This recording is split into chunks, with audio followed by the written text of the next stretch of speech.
Welcome to the PCOS Fertility Health Podcast. I'm your host, Dr. Angela Potter, and I am the creator of the PCOS Fertility Protocol.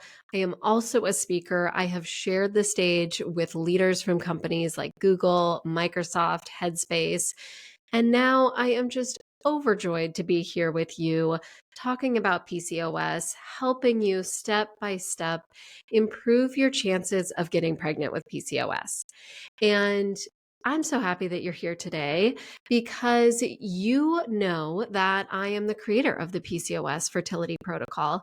But what does that even look like? What is this protocol and why is it different than other fertility plans? And particularly, how is this going to help you optimize your fertility and help you get the best chance at getting pregnant? So, today starts a few weeks of a series where we are going to be diving into each step of the PCOS fertility protocol. You are going to learn what that step is, what it looks like, what the benefits are, and how it helps to improve your fertility. So, welcome. If you are a new listener, this is just a perfect time to be joining this podcast. I am so happy that you're here. And whether or not you're a new listener, if this is your first episode, or if you have been with me since the beginning, I want to acknowledge you for being here. I think it is so cool that you decided to show up here today because there are so many things out there that could be taking your attention. You could be online shopping, right? Or scrolling through social media, or there's tons of other podcasts out there. But you chose to listen to this one, and you are here because you want to improve your chances of getting pregnant. You want your body to be working right. You want to be getting your periods regularly, ovulating so then you can have your baby. And I just think it is so cool that you are putting aside this time to show up here, to listen, so that you can improve your chances of getting pregnant with PCOS. So this week, we are diving into step 1 of the PCOS fertility protocol. Step 1 is the PCOS fertility assessment. And this piece is a one-on-one assessment of your fertility health, of your entire medical history. And so what happens? Let's talk about logistics first of what happens in a PCOS fertility assessment. So when I am working with patients one-on-one, we are meeting and I just get to basically sit and listen and type away my notes, learning all about you and your medical history. So I basically start by saying, I'm really excited to be listening to your story, and we're going to get you a fertility plan by the end of this session today. But I want to go back to what was going on even when your periods first started. So let's start there. And I want you to share with me what was going on in that time. And then let's just continue forward and you share what has been happening in your health. Of course, I want to hear about your reproductive history, what your menstrual cycles have been like, but we have got to talk about everything else that's involved too. And that is the key piece and why this is different than many other fertility doctors out there, because I can't do my job to help you improve your fertility if I don't have all the pieces in place. And getting your medical story, your personal history of what has gone on in your life, in your body, then if I don't understand that, then I am doing a disservice if I am then just slapping a fertility plan in place for you.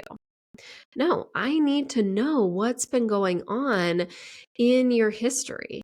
And so we start back at, middle school or early high school when periods first started. How was that first period for you?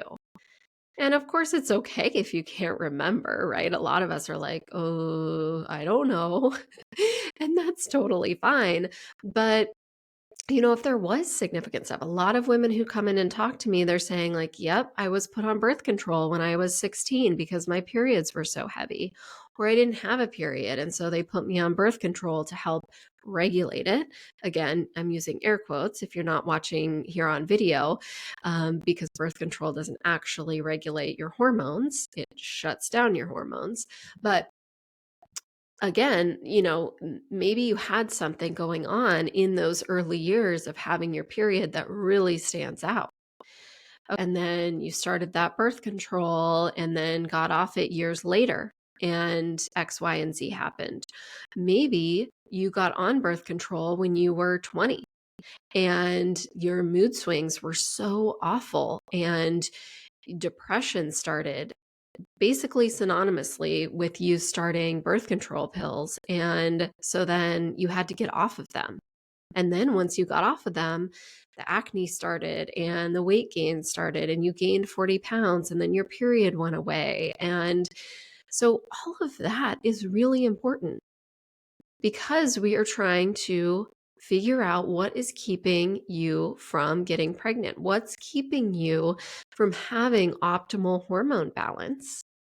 And this history is really important to identify what's going on now. So what I just talked about really was focused on reproductive health and the menstrual cycle and your period and bleeding and medications like birth control that can affect all of those things.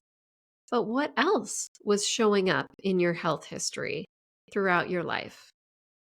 Have you always had gut issues? Have you never been able to eat dairy and wheat?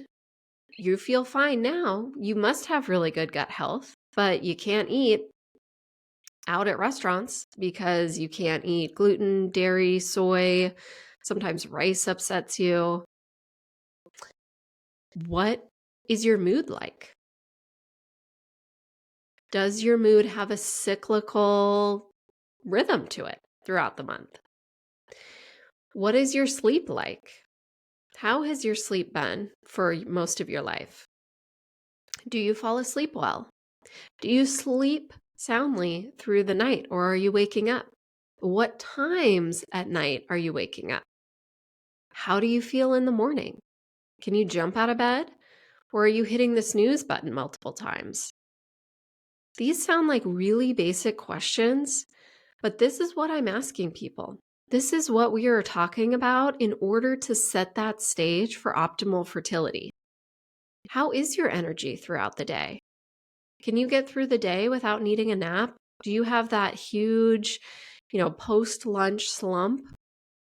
When you get home from work in the evening, do you just fall on the couch and have a pounding headache? How is your libido? How has your libido been throughout your life? We also have to talk about things like your family health history. Okay, what have your parents gone through? Your grandparents, your aunts? Those are the most important people to look at to understand, are there other hormonal issues?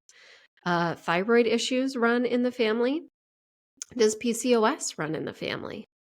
Maybe if you don't know if PCOS runs in the family, did your mom or your aunts or your grandmas, did they have any issues getting pregnant? This is all really important information.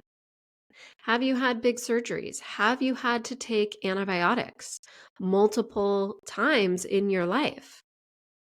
Did you have any reactions after taking those antibiotics? All of a sudden, you get gas and bloating, stomach cramping after meals. So all of these questions are ones that I am asking during the PCOS fertility assessment. And lots of these questions don't have anything to do directly with the menstrual cycle. But you have to take that step back to look at what's going on in the body holistically, to understand what is keeping your hormones from being balanced throughout the month. What is keeping your body from ovulating?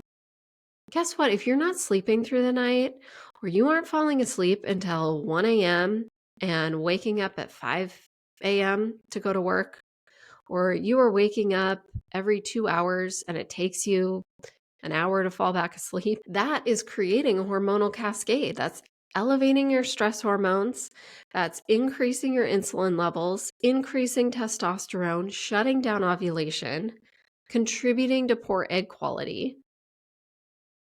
So, is anybody asking you about your sleep? Getting a complete health picture in order to open up the best chances at getting pregnant with PCOS is key, because you don't want any of these pieces that might seem kind of out there and not directly related with your period and when you're bleeding during the month.